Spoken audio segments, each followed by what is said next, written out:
আসসালামু আলাইকুম। সবাইকে স্বাগত বাংলা ওয়ান টিভির প্রাইম নিউজে। আপনাদের সাথে আছি আমি নিয়ামতুল্লাহ সিরাজি। শুরুতেই থাকছে এসএনএস হুমলন সংবাদ শিরোনাম। মাদুরোকে স্ত্রীসহ আটকের দাবি ট্রাম্পের। ভেনেজুয়েলায় মার্কিন হামলার অভিযোগ কারাকাসের।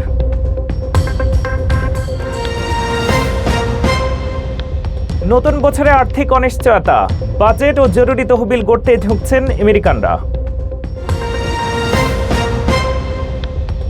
2026 সালে ট্যাক্সপেয়ারদের জন্য সুখবর, সল্ট ডিডাকশন বৃদ্ধিতে রিফান্ড উল্লেখযোগ্যভাবে বাড়বে। শীত শুরু হওয়ার আগেই মিশিগানের রাস্তায় ভয়াবহ গর্ত, বাড়ছে গাড়ি ক্ষতির আশঙ্কা। এতক্ষণ শুনছিলেন শিরোনাম, এবার বিস্তারিত। ভেনেজুয়েলার প্রেসিডেন্ট মাদুরোকে স্ত্রীসহ আটক করার দাবি করেছেন ডোনাল্ড ট্রাম্প। তবে এই দাবির বিষয়ে এখনো কোনো স্বাধীন আন্তর্জাতিক সংস্থা বা ভেনেজুয়েলার পক্ষ থেকে নিশ্চিত তথ্য পাওয়া যায়নি। এদিকে কারাকাস যুক্তরাষ্ট্রের বিরুদ্ধে সামরিক হামলার অভিযোগ এনেছে এবং দেশে জাতীয় জরুরি অবস্থা জারি করা হয়েছে। ভেনেজুয়েলার প্রেসিডেন্ট নিকোলাস মাদুরোকে স্ত্রীসহ আটক করে দেশ থেকে বের করে আনার দাবি করেছেন মার্কিন প্রেসিডেন্ট ডোনাল্ড ট্রাম্প। নিজের সামাজিক যোগাযোগ মাধ্যম ট্রুথ সোশ্যালে দেয়া এক পোস্টে তিনি বলেন, যুক্তরাষ্ট্র ভেনেজুয়েলায় একটি বৃহৎ ও সফল অভিযান পরিচালনা করেছে, যা মার্কিন আইন প্রয়োগকারী সংস্থার সঙ্গে যৌথভাবে সম্পন্ন হয়েছে। ট্রাম্প আরও জানান, এ বিষয়ে বিস্তারিত তথ্য পরে জানানো হবে এবং স্থানীয় সময় শনিবার মার এ লাগোতে সংবাদ সম্মেলন করবেন। তবে এই দাবির বিষয়ে এখনও কোনো স্বাধীন আন্তর্জাতিক সংস্থা বা ভেনেজুয়েলার পক্ষ থেকে নিশ্চিত তথ্য পাওয়া যায়নি। এর আগে ভেনেজুয়েলা সরকার অভিযোগ করে জানায়, যুক্তরাষ্ট্র দেশটির রাজধানী কারাকাস সহ একাধিক রাজ্যে বেসামরিক ও সামরিক স্থাপনায় হামলা চালিয়েছে, যাকে তারা সরাসরি সামরিক আগ্রাসন বলে অভিহিত করেছে। আল জাজিরার খবরে বলা হয়েছে, কারাকাস, মিরান্ডা, আরাগুয়া ও লা গুয়াইরা রাজ্যে বিস্ফোরণের খবর পাওয়া গেছে। উদ্ভূত পরিস্থিতিতে ভেনেজুয়েলায় জাতীয় জরুরি অবস্থা ঘোষণা করা হয়েছে। একই সঙ্গে মার্কিন এফএএ ভেনেজুয়েলার আকাশ সীমা ব্যবহারে বাণিজ্যিক ফ্লাইটের ওপর নিষেধাজ্ঞা জারি করে। 2026 সালে আমেরিকানদের মধ্যে আর্থিক রেজুলেশন তীব্র হচ্ছে। ফিডেলিটি সমীক্ষা দেখিয়েছে 64% মানুষ সঞ্চয় বাড়ানো, ঋণ কমানো এবং খরচ নিয়ন্ত্রণকে প্রধান লক্ষ্য হিসেবে নিচ্ছে। মিলেনিয়ালস এবং জেন জি সবচেয়ে বেশি চাপ অনুভব করছে। আপনার অর্থ পরিস্থিতি শক্তিশালী করতে এখনই বাজেট ও জরুরি তহবিল তৈরি করুন। 2026 সালের শুরুতে আরও বেশি আমেরিকানরা আর্থিক রেজলিউশন গ্রহণের দিকে মনোযোগ দিচ্ছে। ফিডেলিটি ইনভেস্টমেন্টস এর সাম্প্রতিক সমীক্ষা অনুযায়ী গত বছরের 56% থেকে এই বছর 64% মানুষ নতুন বছরের জন্য আর্থিক লক্ষ্য নির্ধারণ করছেন। সমীক্ষা দেখিয়েছে শীর্ষ 3টি আর্থিক লক্ষ্য একই আছে। 44% মানুষ আরও টাকা সঞ্চয় করতে চায়, 36% ঋণ কমাতে চায় এবং 30% খরচ কমাতে চায়। বিশেষ করে মিলেনিয়াল এবং জেনারেশন জেড গ্রুপের মানুষদের ব্যক্তিগত অর্থের চাপ বেশি। গবেষণায় দেখা গেছে প্রায় 3/4 আমেরিকানরা গত বছরে কোনো না কোনো আর্থিক প্রতিবন্ধকতার মুখোমুখি হয়েছে, যার ফলে সঞ্চয় এবং জরুরি তহবিল তৈরি করার প্রতি মনোযোগ বেড়েছে। 20% মানুষ উল্লেখ করেছে তারা অপ্রত্যাশিত জরুরি পরিস্থিতির মুখোমুখি হয়েছে। প্রায় 55% মানুষ তাদের ব্যক্তিগত অর্থ নিয়ে চাপ অনুভব করছে। 31% মানুষ তাদের অর্থের সাথে সম্পর্ককে স্ট্রেসফুল মনে করছে। যদিও উদ্বেগ আছে, সমীক্ষায় দেখা গেছে 70% মানুষ নিজেদের আর্থিক অবস্থাকে গত বছরের তুলনায় সমান বা ভালো মনে করছে। বিশেষজ্ঞরা বলছেন, মানুষের আগ্রহ বেশি হচ্ছে সংক্ষিপ্ত মেয়াদী সঞ্চয় এবং বাজেট তৈরি করার দিকে। 25% মানুষ আগামী বছরে জরুরি তহবিল বাড়াতে চায় এবং 23% মানুষ খরচের বাজেট মেনে চলার লক্ষ্য নির্ধারণ করেছে। 2026 সালে অর্থনৈতিক অস্থিরতা থাকা সত্ত্বেও আমেরিকানরা সংক্ষিপ্ত মেয়াদী আর্থিক লক্ষ্যকে গুরুত্ব দিচ্ছে এবং আরও সচেতনভাবে তাদের অর্থ পরিচালনা করার চেষ্টা করছে। 2026 সালে আমেরিকান ট্যাক্সপেয়াররা রাজ্য এবং স্থানীয় কর ডিডাকশন বৃদ্ধির কারণে উল্লেখযোগ্য রিফান্ড পেতে যাচ্ছেন। পূর্বে $10,000 পর্যন্ত সীমাবদ্ধ এই ডিডাকশন এখন $40,000 পর্যন্ত বাড়ানো হয়েছে। এর ফলে মধ্যবিত্ত পরিবারের জন্য কমপক্ষে $1,000 অতিরিক্ত রিফান্ডের সম্ভাবনা রয়েছে। নতুন নিয়ম অনুযায়ী এই সুবিধা পাওয়ার জন্য ট্যাক্সপেয়ারদের আইটেমাইজড ডিডাকশন বেছে নিতে হবে। $60,000 থেকে $4 লক্ষ বার্ষিক আয়ের পরিবাররা সবচেয়ে বেশি সুবিধা পাচ্ছেন। $5 লক্ষ বেশি আয়ের ক্ষেত্রে ধাপে ধাপে সুবিধা কমতে শুরু করবে। এছাড়াও 9টি রাজ্য এই বছরের শুরুতে ব্যক্তিগত আয় কর হ্রাস করেছে। এই সংমিশ্রিত পরিবর্তনগুলো ফেডারেল এবং রাজ্য উভয় ক্ষেত্রে মধ্যবিত্ত উপমধ্যবিত্তের অর্থনৈতিক সুবিধা বাড়াবে। বিশেষজ্ঞরা বলছেন 2026 সালের এই ট্যাক্স সিজন মধ্যবিত্তের জন্য ইতিহাস সৃষ্ট রিফান্ড সিজন হতে যাচ্ছে। পোর্শে মার্কিন যুক্তরাষ্ট্রে 1,73,538টি গাড়ি রিকল করেছে রিয়ার ভিউ ক্যামেরার ত্রুটির কারণে। প্রভাবিত মডেলগুলোতে কায়নে 911, টাইকান এবং প্যানামেরা রয়েছে। ড্রাইভার অ্যাসিস্ট্যান্স সফটওয়্যার ফ্রি আপডেটের মাধ্যমে সমস্যা সমাধান করা হবে।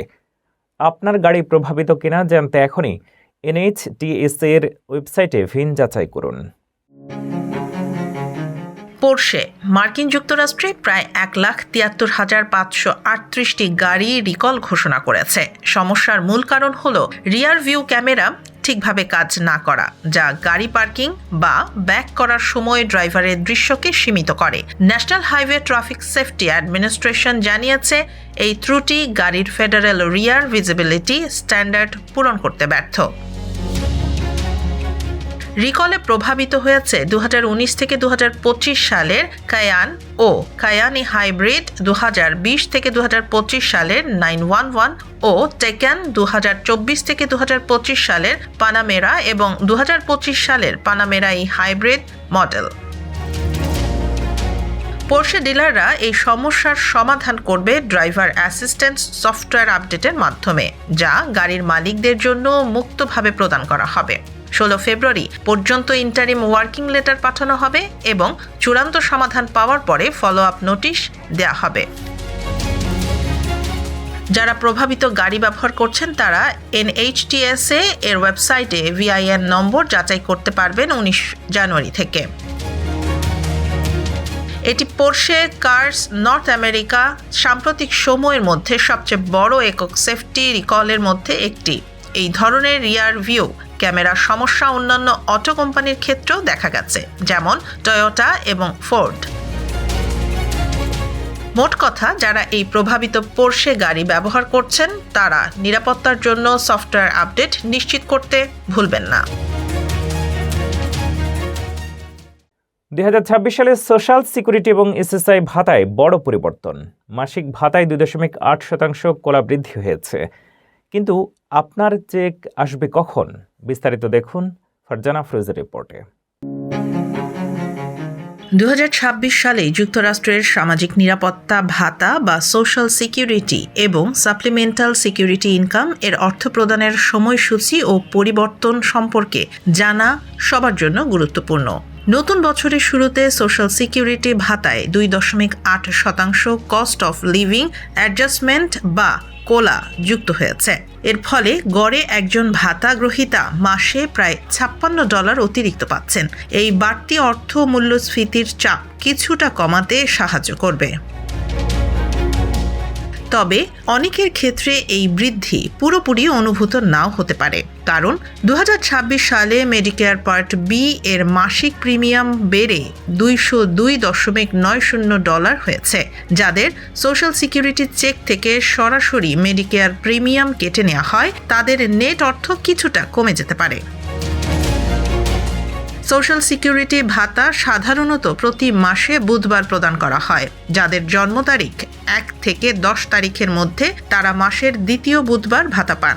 যাদের জন্ম 11 থেকে 20 তারিখ তারা পান তৃতীয় বুধবার, আর যাদের জন্ম 21 তারিখ বা তার পরে তারা পান চতুর্থ বুধবার।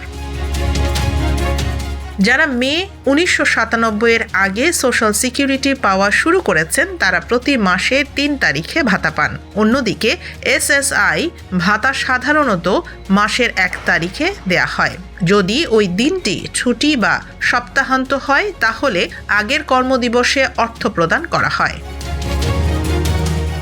2026 সালে পূর্ণ অবসর বয়সে সোশ্যাল সিকিউরিটি এর সর্বোচ্চ মাসিক ভাতা বেড়ে হয়েছে $4,152 আর 70 বছর বয়সে তা হতে পারে $5,251।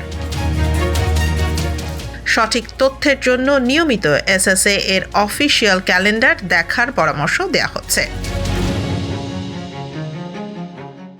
মিশিগানের শীত পুরোপুরি শুরু না হলেও রাস্তায় আগেভাগেই দেখা দিয়েছে ভয়াবহ গর্ত সমস্যা।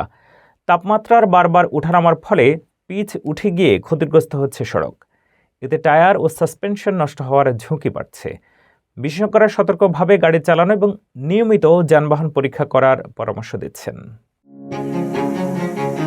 মিশিগানের শীত মৌসুম এখনো পুরোপুরি শুরু না হলেও রাস্তা জুড়ে ইতোমধ্যেই ভয়াবহ গর্তের সমস্যা দেখা দিয়েছে। তাপমাত্রার বারবার ওঠানামা অর্থাৎ ফ্রিজ থ সাইকেল এর কারণে রাস্তার ভেতরে জমে থাকা পানি কখনো বরফে পরিণত হচ্ছে, আবার কখনো গলে যাচ্ছে। এর ফলে পিচ উঠে গিয়ে তৈরি হচ্ছে বড় ও গভীর গর্ত। ড্রাইভাররা বলছেন এসব গর্ত শুধু বিরক্তিকর নয়, বরং গাড়ির জন্য মারাত্মক ক্ষতির কারণ হয়ে দাঁড়াচ্ছে। অনেক চালক টায়ার ফেটে যাওয়া, সাসপেনশন নষ্ট হওয়া এবং টাই রড ক্ষতির অভিজ্ঞতার কথা জানিয়েছেন। ল্যান্সিং শহরের বিভিন্ন অটো রিপেয়ার শপ ইতোমধ্যেই গর্তজনিত ক্ষতিগ্রস্ত গাড়ির চাপ বাড়তে পারে এমন আশঙ্কায় আগাম প্রস্তুতি নিতে শুরু করেছে। জেরিস অটোমোটিভ এর মালিক ক্রিস লুওমা জানান, শীতকালে এ ধরনের পরিস্থিতি নতুন নয়। তিনি ড্রাইভারদের পরামর্শ দিচ্ছেন সম্ভব হলে রাস্তার বাম পাশের লেনে গাড়ি চালাতে, কারণ সেখানে তুলনামূলকভাবে কম গর্ত তৈরি হয়। পাশাপাশি বড় ধরনের ক্ষতি এড়াতে নিয়মিত গাড়ির সাসপেনশন পরীক্ষা করানোর ওপরও গুরুত্ব দিচ্ছেন তিনি। ড্রাইভাররা চাইলে স্থানীয় সিটি পাবলিক ওয়ার্কস বিভাগ বা কাউন্টি রোড কমিশনে পোর্টাল এর তথ্য জানাতে পারেন, যাতে দ্রুত মেরামত সম্ভব হয়। বিশেষজ্ঞরা বলছেন শীতের পুরো মৌসুম জুড়ে গাড়ি নিরাপদ রাখতে আগেভাগেই মেরামতের প্রস্তুতি নেওয়াই সবচেয়ে ভালো সিদ্ধান্ত। নতুন বছরের শুরুতে ওয়েস্ট মিশিগানের আবাসন বাজারে ধীরগতি লক্ষ্য করা যাচ্ছে। উচ্চ সুদের হার ও সীমিত ঘর সরবরাহের কারণে বাজার এখনও বিক্রেতাদের পক্ষে রয়েছে। তবে বিশেষজ্ঞরা বলছেন সুদের হার সামান্য কমলেই আবার ক্রেতাদের আগ্রহ বাড়তে পারে। নতুন বছরের শুরুতেই ওয়েস্ট মিশিগানের আবাসন বাজারে স্পষ্টভাবে ধীরগতির ইঙ্গিত মিলছে। মহামারীকালীন সময়ের তুলনায় বাড়ি বিক্রি ও কেনার গতি কমলেও বাজারে এখনও পুরোপুরি ক্রেতাদের অনুকূলে যায়নি বলে জানিয়েছেন স্থানীয় রিয়েলটররা। গ্রেটার কালামাজু অ্যাসোসিয়েশন অফ রিয়েলটর্স এর বোর্ড সদস্য ও জাকুয়া রিয়েলটর্স এর রিয়েলটর চার্লি ব্র্যাডফোর্ড জানান, বাজার পরিস্থিতি এখন বেশ জটিল। লেনদেনের গতি কম হলেও ঘরের সরবরাহ সীমিত থাকায় বিক্রেতারাই এখনও সামান্য সুবিধাজনক অবস্থানে রয়েছেন। তার মতে বাড়ির দাম বাড়ছে ঠিকই, তবে আগের বছরের তুলনায় অনেক ধীর গতিতে। বর্তমানে দাম বাড়ছে মাত্র 1 থেকে 2% হারে, যা মহামারীকালীন সময়ের তুলনায় অনেক কম। বিশেষজ্ঞরা বলছেন উচ্চ সুদের হারই বাজারের সবচেয়ে বড় প্রভাবক।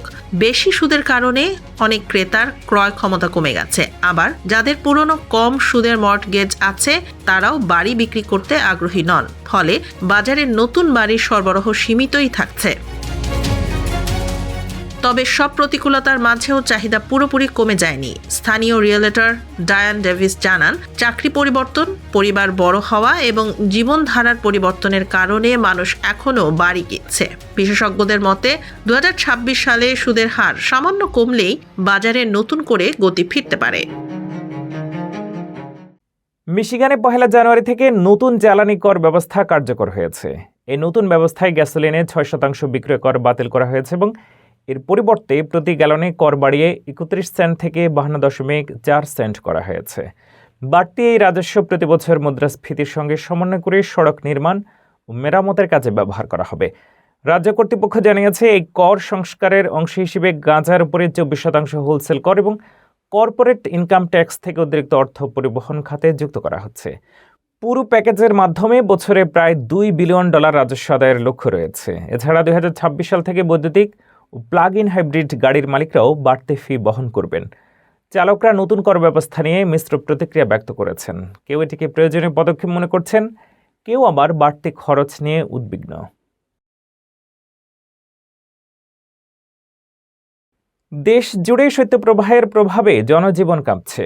বাংলাদেশ আবহাওয়া অধিদপ্তরের তথ্য অনুযায়ী রাজশাহী, পাবনা, নওগাঁ, সিরাজগঞ্জ, নীলফামারী, কুড়িগ্রাম, যশোর, চুয়াডাঙ্গা ও কুষ্টিয়া জেলায় মৃদু শৈত্যপ্রবাহ বয়ে যাচ্ছে এবং তা অব্যাহত থাকতে পারে। আগামী 24 ঘন্টায় সারা দেশে আংশিক মেঘলা আকাশ ও শুষ্ক আবহাওয়া থাকবে।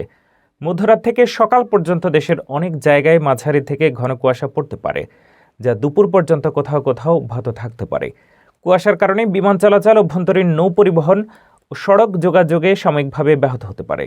রোববার থেকে বুধবার পর্যন্ত দেশের আবহাওয়া অস্থায়ীভাবে আংশিক মেঘলা থাকলেও রাত ও দিনের তাপমাত্রা সামান্য কমতে পারে। বিশেষ করে নদী অববাহিকার এলাকায় কুয়াশার প্রভাব বেশি থাকবে।